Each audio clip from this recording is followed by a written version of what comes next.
Hey everyone, I'm Emmy from Sandoczka. This product is a collaboration with the brand. They sent it to me as a free product so I could share my honest opinion. Inside the box, you get a 10-inch screen, a backup camera, a dash cam, all the necessary cables, mounts, and a 64GB memory card that's already included. You can also add more storage if needed. There's a brochure inside the box with the recommended memory card options. For mounting, you have two choices. Stick it on the dashboard with the 3M adhesive mount, or use the suction cup mount for the windshield. Let me show you how I set it up in my car. The power cable connects to the car's cigarette lighter, so you don't have to modify anything unless you want to hide the cables along the edges for a cleaner look. In my case, I'm keeping it simple and plugging it directly into the lighter. One important thing, before placing the screen on the mount, make sure to plug in all the cables first. The backup camera connects to the rear of the car and turns on automatically when you shift into reverse. We used a cable tool included in this pack to hide the wires all the way to the back.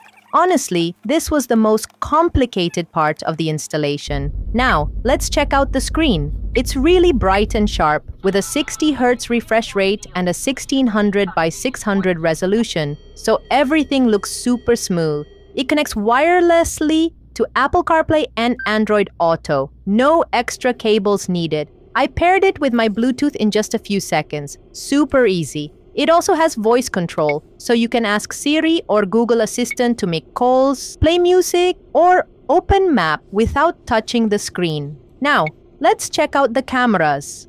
The dashcam records in 4K, which is amazing if you want high-quality footage of the road.